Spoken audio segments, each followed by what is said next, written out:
This week we celebrate Veterans Day. There's probably no other group of Americans that are more deserving of celebration and no other group that's more often overlooked.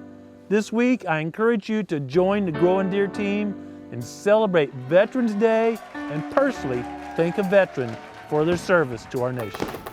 During November, we also celebrate the 8th anniversary of Growing Deer, producing a new episode every week year-round. And we're so thankful you allow us to come to your house and share deer hunting and management information. Thanks for watching Growing Deer.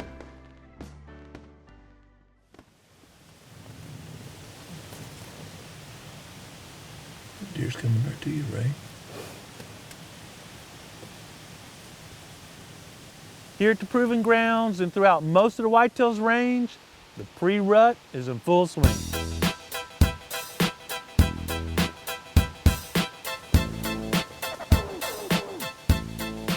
As the pre-rut builds, bucks tend to be on their feet more hours of the day, cruising more, trying to find those first receptive does. Scrape activity will peak and then shut off as more and more does become receptive. Bucks are very responsive to grunt calls during this exciting time. Growing Deer is brought to you by Bass Pro Shops, also by Reconics, Trophy Rock, Eagle Seed, Nikon, Winchester, Lacrosse Footwear, Blood Sport Arrows, Flatwood Natives, Morel Targets, Caldwell Shooting Supplies, Hooks Custom Calls, Montana Decoys, Summit Tree Stands, Drake Non-Typical Clothing, Howe's Lubricator, Genesis No-Till Drill, Yamaha, Fourth Arrow, Scent Crusher, iScope, Bone View, Mossy Oak Properties of the Heartland, Code Blue, Decode, G5 Broadheads, Prime Bows, and Redneck Hunting Blinds.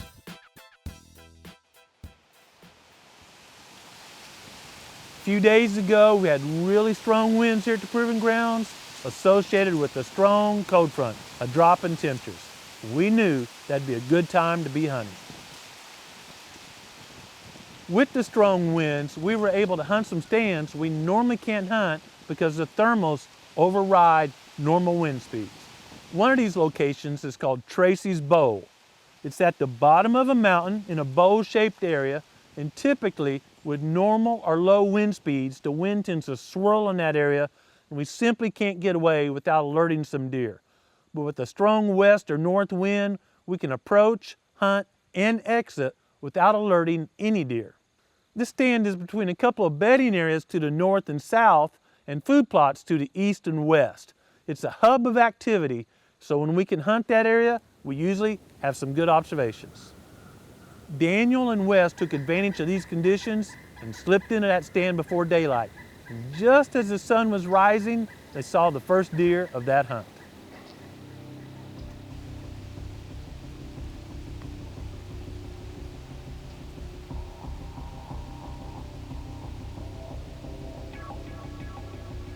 Soon, two deer were working down the mountain towards a large white oak in front of Daniel's stand.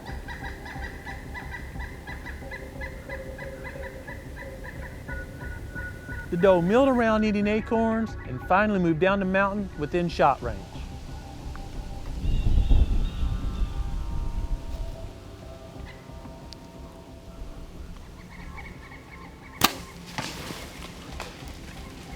She only ran a few yards and went down.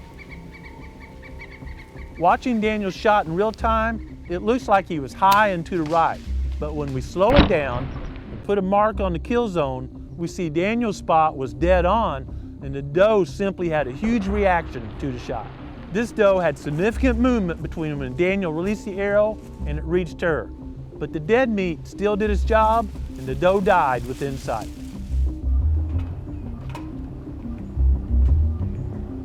Tyler and I were hunting just a few ridges south of where Daniel and Wes were.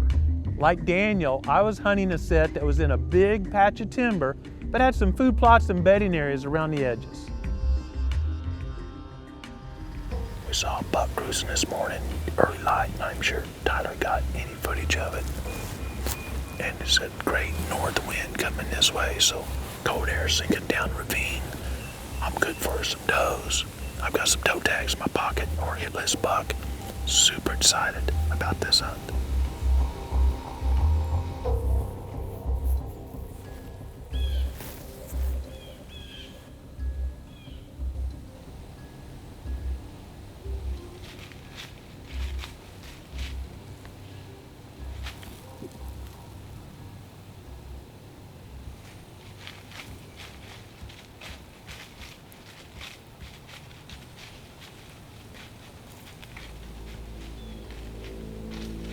Mid-morning, I caught movement up the mountain.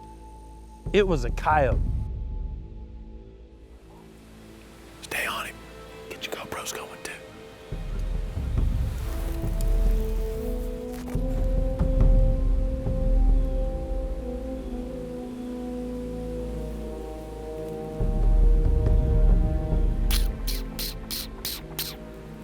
You think that's 40?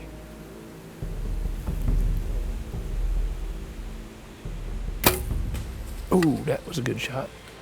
The coyote ran off, but I was confident the dead meat had done its job.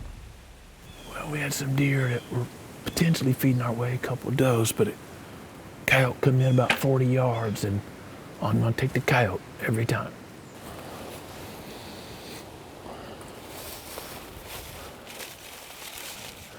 That thing had a thick pelt on it.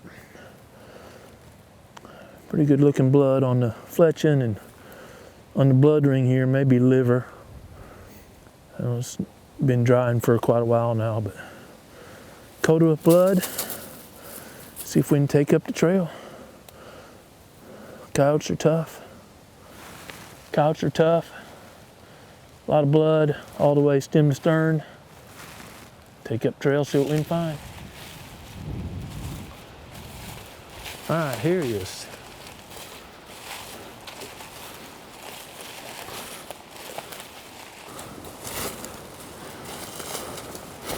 Woo! Thick pelt already. Well, the coyote made it about 70 yards or so downhill. My shot was a tad far back, and I didn't have time to get the rangefinder up. I'd ranged some trees, but I'm a tad bit high, but one less fawn nabber here at the Proving Grounds. It was a great morning at the Proving Grounds. Another doe closer to our management goal of 40, and another step towards balancing the predator and prey population.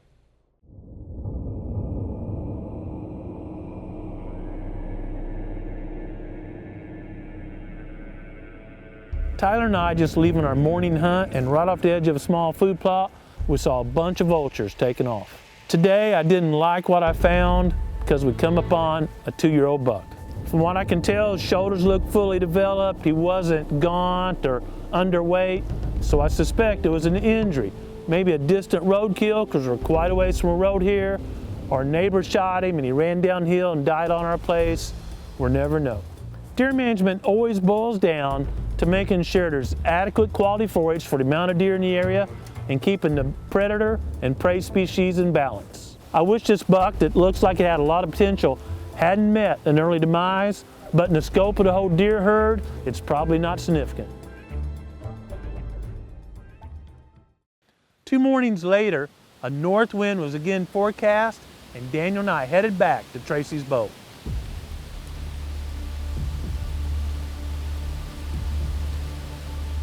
Not long after sunrise, I spotted movement about 70 yards through the timber.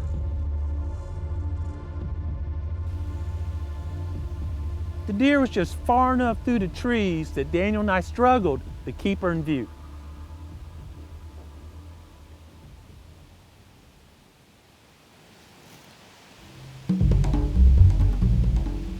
As we were trying to spot that deer, I spotted antlers coming our way.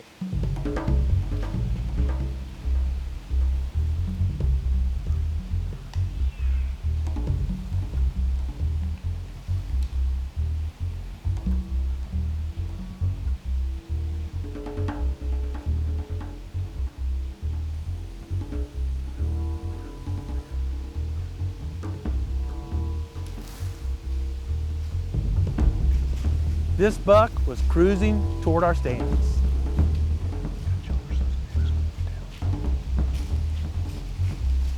There's my shot if you want it.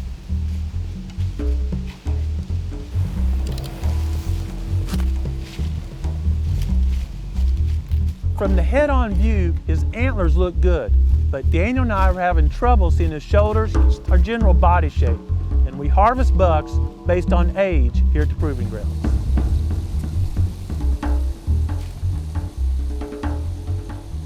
The buck cruised by our stand at less than 20 yards and finally gave us a better view.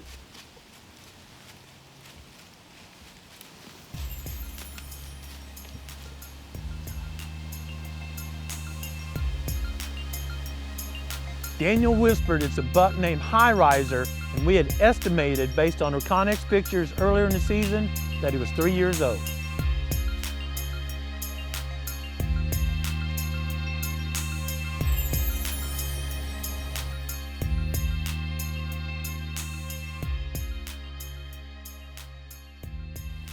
That was super exciting. I saw a deer just bury through the trees about 7,500 yards. Finally saw an antler, then saw good antlers. And I was thinking about shooting him, but it was one of our really good 3-year-olds, so we call High Riser. Daniel didn't confirm that until here, and I had good shoulders. If he noticed the neck come pretty close to the brisket, but just didn't have that fully mature look. 20 yards right here, it was a chip shot, but I'm glad I passed because I still got a tag in my pocket. I'm not willing to give up one of my buck tags just yet, unless it's one of our sure enough good bucks. That's not to say that my dad or my daughters might not see this deer later this season and put a tag on him, and I'll be thrilled. Heck, a neighbor may call me up and I'll celebrate with him. But as for me and my goal and my employees' goals, we want to allow deer to mature and express most of their potential. Yeah, I see him. I see him pushing him. I saw another deer behind me. I couldn't tell what it was. Not long after High Riser cruised by us, we saw more deer coming down the mountain. There's a deer right here. See these two right here? There's 2 more deer over here on the other side of the wall. These deer milled around and crunched on acorns for quite some time.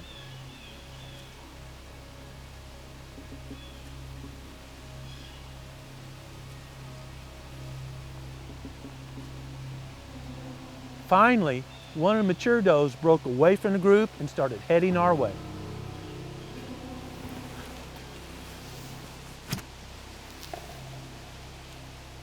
Oh, dang it. As to be expected, right when I drew, she stopped right behind a tree. Yeah, this is not fun. It felt like minutes before she finally moved from behind a tree and gave me a shot. You ready?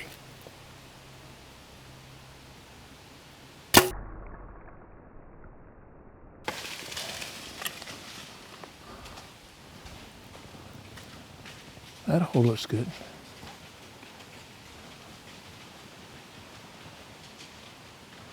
The does, I have to go back and watch footage, but I bet how long do you think I held back for there? It's 45 seconds or a minute. Daniel says a minute. I think it's about 3 hours. I'm not sure. Okay, is that 13, 14? 14 on the way to 40. 14 on the way to 40. Some folks have emailed and asked, why are you trying to kill 40 does? But we're simply trying to balance the amount of deer to the amount of quality food here at the proving grounds. We've had a severe drought, and we've allowed our deer numbers to build up over time. That combination means we've got to reduce the deer herd, and the way to do that is remove does. Looks like pretty good light blood the whole way. Blood ring is covered and should be a pretty easy job. And the big thing is she ran towards the truck, which is critical here in the Ozark Mountains. Lots of blood here. There she is right there. Big old hole in her. Miss Tracy's already texted me she likes some sausage, but we're probably just skinning this out and chill the meat in the refrigerator overnight because tomorrow's youth season, and Miss Ray may add to the amount of venison we process come Monday. It was another great pre-rut hunt. Bucks are cruising, but not many does are receptive yet. So this doe's got some fat on her. I'll get up here a little closer. And our deer, our first deer we killed weren't too fat. This one's got just a little bit coming on, but they're eating acorns, and acorns are very high in carbohydrates, low in protein. So acorns aren't growing any antlers or helping fawns that are developing over the winter, but they certainly put on a lot of fat like the creator knew they would need to get through the winter and take these cold temperatures. Woo! I just saw something about G5 now. This is the exit hole, guys. That's the exit hole at 30 yards. That's the G5 dead meat, and it brought some meat home today. When you're seeing a lot of bucks hit scrapes, folks, not a lot of does are receptive yet. When does are real receptive, bucks are not gonna mess around with scrapes. They're going right for a doe. This past weekend was youth season in Missouri. I was really excited because of the weather and a little sad because this is the last year one of my daughters is young enough to be in youth season. Ray's 15 and won't qualify as a youth hunter next year.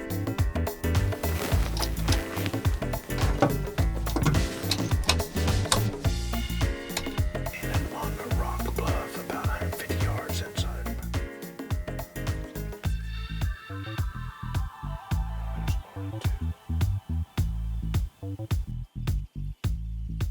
It is the 29th of October and the second day of youth season. We're out here a little bit later today because yesterday we saw the deer later on and we figured why not sleep in a bit. So we slept in, came out later, and we've already seen about 8 deer so far. So that's a great start and hopefully we'll see even more.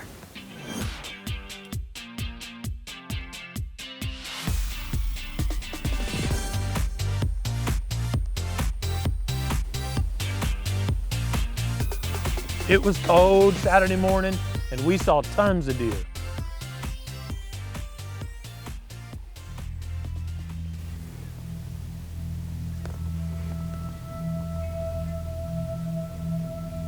We even saw several nice 3-year-old bucks either cruising or chasing does. Oh, there's a doe right there. He's chasing it.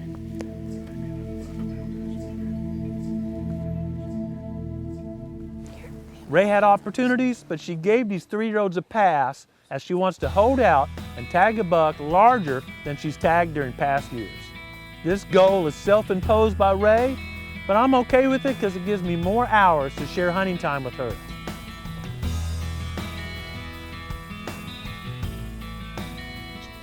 That afternoon, I needed to assist my parents a little bit, so Ray and Daniel headed to one of our larger food plots. We call it Crab Apple.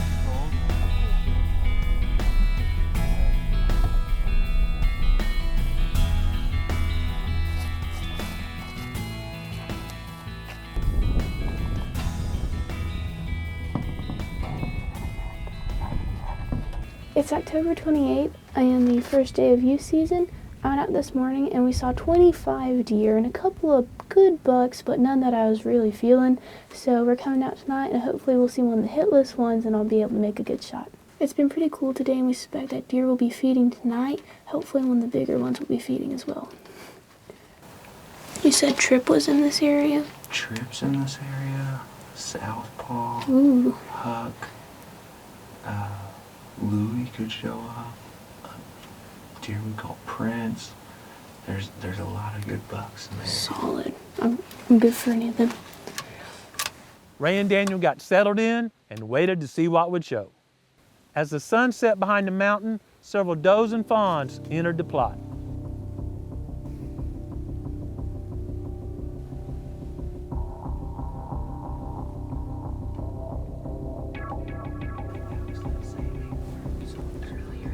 As they watched these deer feed, Daniel peeked out the back window and saw a buck behind the blind.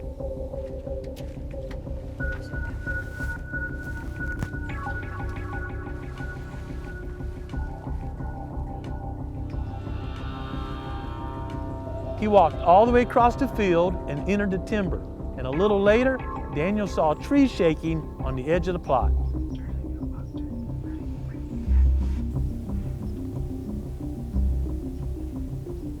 The large 8-point they'd just seen had come through the timber to the edge of the plot and was working a rub.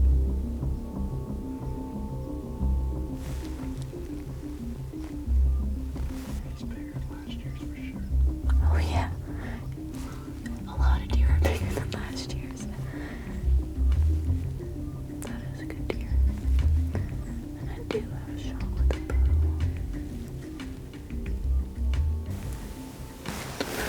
What do you think the probability of me seeing one bigger than him this season is?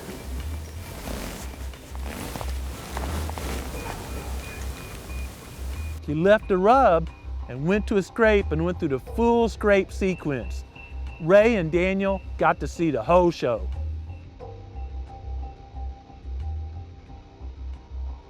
This was another 3-year-old buck, and Ray decided to give him a pass.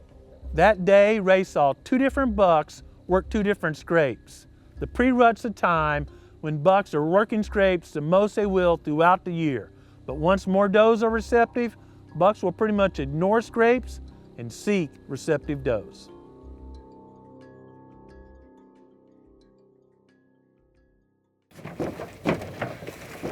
Oh, he's heavy. Pro staffer Daniel Stefanoff from Oklahoma also experienced a great hunt this weekend.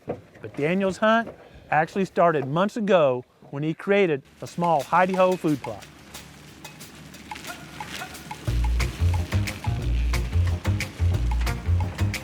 The project started by clearing brush. After the brush was cleared, Daniel came in and terminated the weeds. The final step was Daniel using a Genesis drill to put in Eagle Seed's buffalo blend.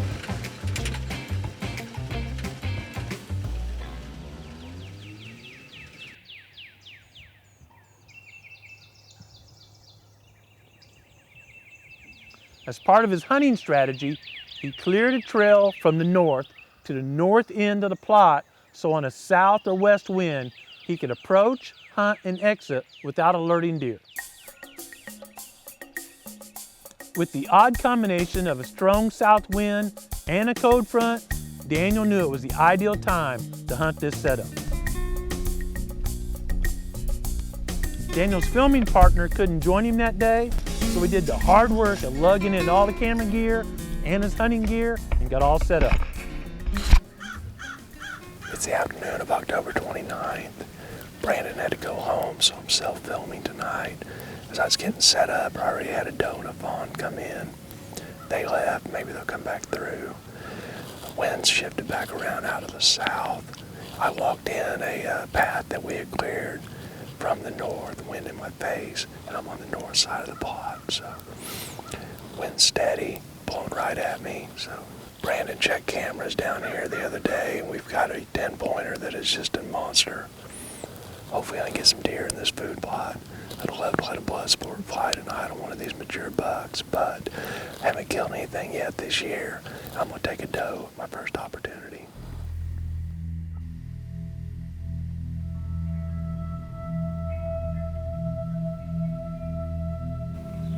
Early during the afternoon, a young buck came to the plot. Eventually, this buck left the plot, and as light was fading, Daniel saw antlers in the timber.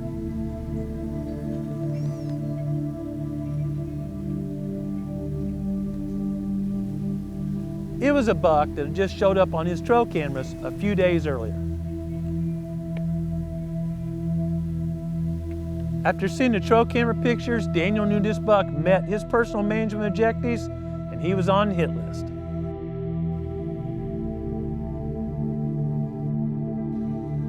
The buck fed through the plot, but never offered Daniel a shot.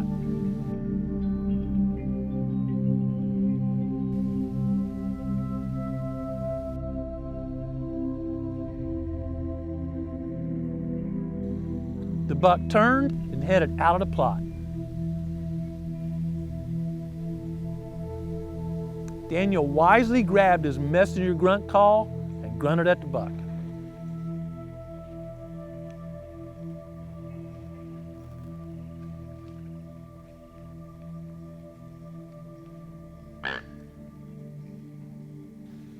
The buck immediately stopped, apparently looking for the grunt of a buck tending a doe.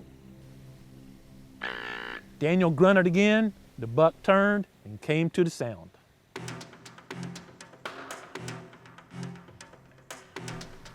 As the buck worked his way back into the plot, he stopped and worked a scrape. Daniel was getting a full show of pre-rut behavior.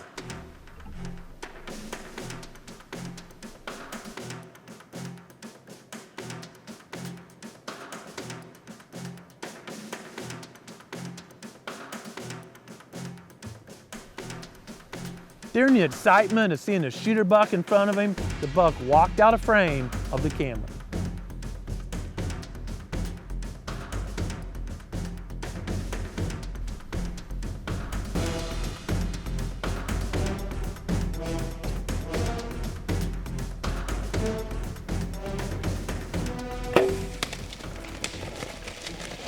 After the shot, Daniel quickly got the camera back on the buck, but there was no need to hurry because the buck never made it out of plot.